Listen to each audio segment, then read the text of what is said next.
Every year, we spend between $10 billion and $100 billion on disaster recovery. Tens of thousands of families sometimes spend months waiting to return home. We're going to need a 1 million-strong workforce to make every home in America resilient. The problem is that the workforce we have is mistreated, and we need far more workers than we have. Y simplemente que se nos respetan los derechos como cualquier ser humano se merece. We're transforming the way the United States does recovery. Hi, my name is Saket Soni, and I'm a labor organizer who spends most of his time in disaster zones. When hurricanes, floods, and fires hit, thousands of people lose their homes overnight. I represent the workers who come in and repair them. So our mandate at SOCAP this year has been to go deeper, to catalyze systems change towards a just and fair economy, a sustainable economy. And I have found a secret engine for spurring that economy. I've found a hidden lever for that systems change, and I've found it embedded in disaster zones over the last 20 years, since Hurricane Katrina, when the floodwaters turned the Gulf Coast into the world's largest construction site. I've been embedded with residents reeling from disaster and the workers rebuilding for them. And in that unlikely place, I've found this secret engine. I want to tell you about it. So to show you, let me take you deep inside a disaster for a worm's eye view. We've just seen over the last 2 months 3 hurricanes rip through 5 states. They've caused over $100 billion of damage. And I want to show you what a recovery looks like on the ground. So the floodwaters have receded, and now thousands of people are driving back to get to their homes. They're desperate to resume their lives, and they're in a race against time. They need thousands of workers up on their roofs, nailing down tarp into roofs. Otherwise, the next day's rain can pour into their homes and destroy thousands of dollars of property. They need workers inside their homes, repairing every room, drying out the rooms, gutting the homes, rebuilding, repairing. And if they don't do that very fast, then the disaster can be even more extensive and the repairs can be even more expensive. And it's not just the homes. You also need workers to rebuild the large-scale community infrastructure, the schools, the workplaces, the hospitals. Because after all, what good is a house to live in if you can't put your kids in the school nearby, if the school is still flooded? And how can you stay for a school if your job got washed away and there isn't another job for another 3 hours outside of your town? So, the wealthy can survive these challenges. They have something of a safety net. But if you were economically vulnerable before the hurricane, then right after, if there aren't workers to drive the repairs, then you can lose your foothold and slip into poverty. So this is the first insight I want to talk to you about, an insight gained from nearly 2 decades in disaster zones. It's called the resilience divide. It's commonly understood now that disasters hit different if you're poor. This is no longer a mystery. We might call them natural disasters, but they're not equal. Disasters drive the poor deeper into poverty. This is widely understood. What's less commonly understood is so do recoveries. The way we do recovery in America right now builds wealth for the wealthy. Wealthy people actually get wealthier and gain financial advantage as a result of disaster recovery. But if you're poor, recoveries drive you deeper into poverty.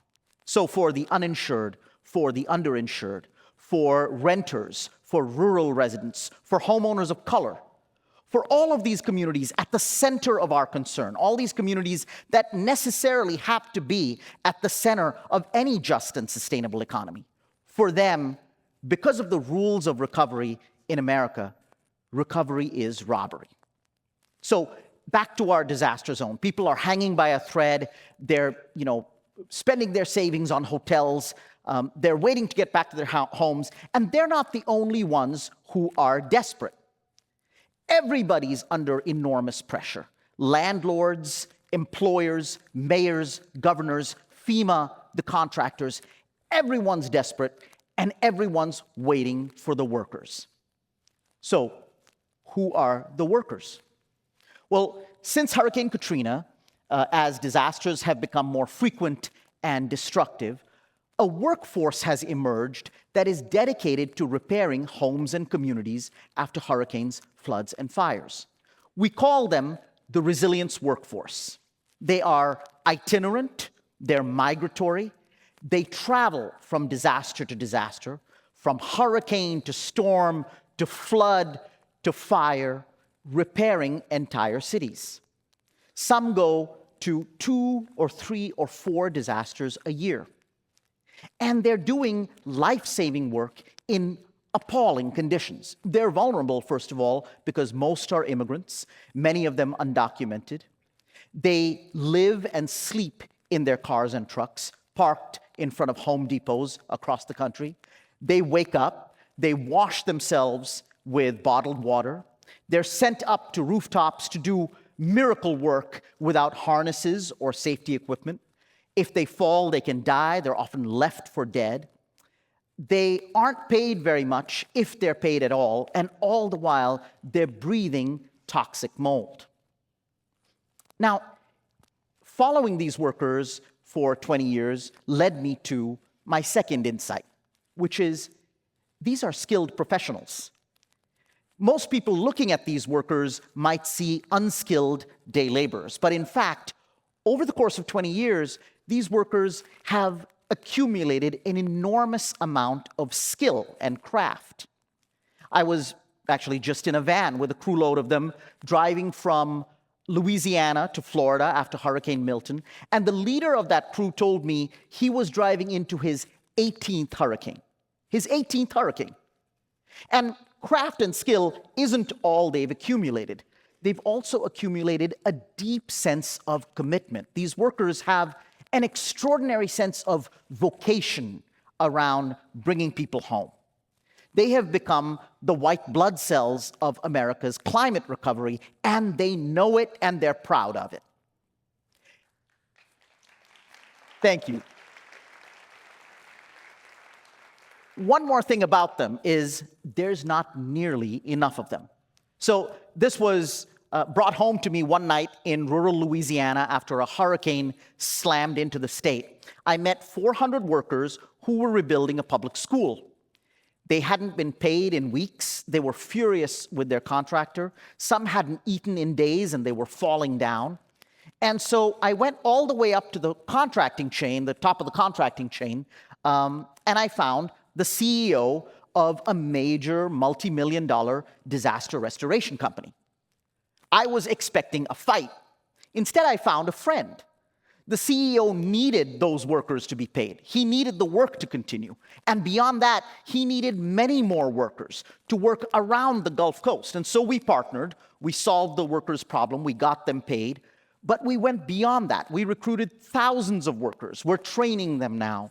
And we're increasing wages and working conditions in the industry so that they can stay in these jobs.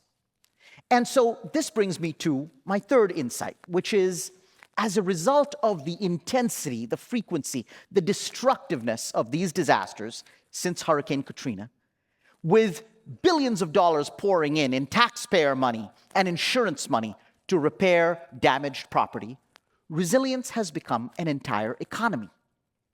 And in the middle of this economy, there is a massive demand for workers because someone has to do the repairs. Since Hurricane Katrina, we've seen almost $300 billion disasters. That's disasters that have caused $1 billion of damage or more.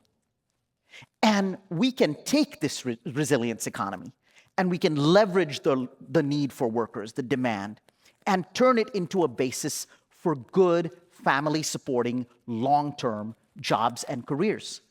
We can turn the resilience economy into an engine for justice, dignity, and sustainability, for high wages and better outcomes for workers and communities. And so these three insights have driven us into the project that we're in the center of now.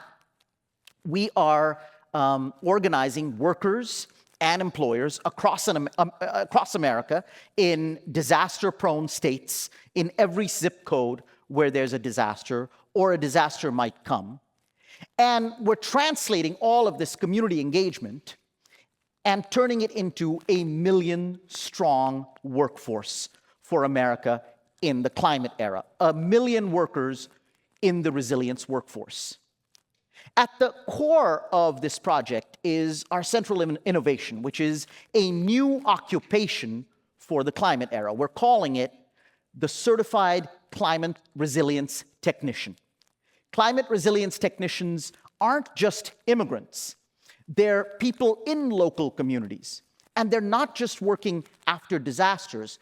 They're working year-round to make homes and schools and communities adaptive before the disaster and stronger placed to face the storms that might come in the future. When disasters occur, these workers are migrating to hotspots in their region to rebuild. Now, every American era has seen the rise of new economies, and every new economy has needed a new kind of professional.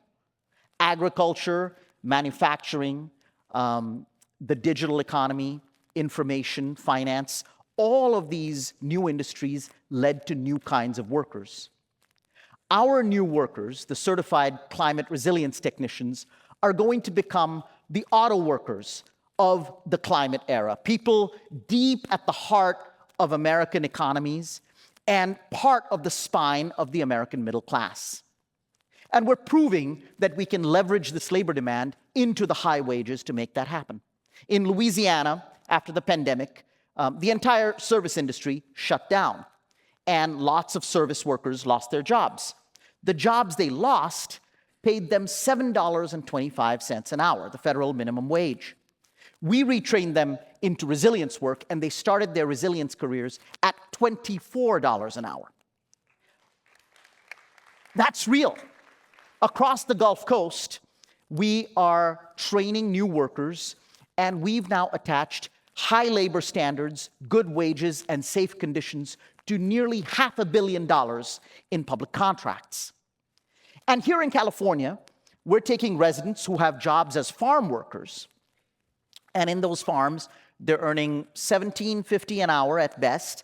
Farm work is dwindling because of climate change. Harvest seasons are getting less and less, and these workers need a next economy. We've retrained those workers, and they're starting their careers here at $34 an hour, making their homes and communities fire resilient. So that's what we're doing, but we're also building a new kind of resilience framework. We're rewriting the rules of recovery and resilience so that it can be a driver of prosperity, not poverty. So across America, there are estimated to be 10 million homes at flood risk. We're going door to door to residents in those flood zones, and we're engaging them around their own expertise of what to do and building workforces in their communities. We're making sure that public dollars and this workforce and all the political will around it are pointed not just at the homes of the wealthy, but at affordable housing stock to overcome the resilience divide. And we're doing one more thing. You know, we all know that we are in a very precarious time, and to build the just and sustainable economy we want depends not just on a workforce, not just on labor demand, not just on the presence of economies that can be scaled. It also depends on democracy. For a just and sustainable economy, we need to build a healthy democracy. And to build a healthy democracy, we need to build bonds and trust between people who may not be used to working together or even talking to each other. So we work deep in red states, in Florida, in Louisiana, in the South. And hurricane after hurricane, I watch as immigrant workers arrive to repair the homes of residents who, right before the hurricane, thought of those immigrants as the enemy. And solving practical problems together, rebuilding a home together, rebuilding a town together, builds connections, builds spontaneous bonds. Our work is to turn those spontaneous bonds into long-lasting friendships and relationships. So I want to leave you with one last story. In the Florida Panhandle, one night after a hurricane ripped through an unincorporated town, an older gentleman stepped out of the house and saw nothing but a sea of darkness. He was scared, he was alone. He sat in his washed-out house and he wrote up a sign. He put it on his front door. It said, "Strangers will be shot. Strangers will be shot." Well, when it was daylight, we arrived there, a band of strangers, me and an entire crew of immigrant workers. And we rebuilt that man's house. And after we did, we had dinner with him. We built a friendship. And after that, he took down that sign.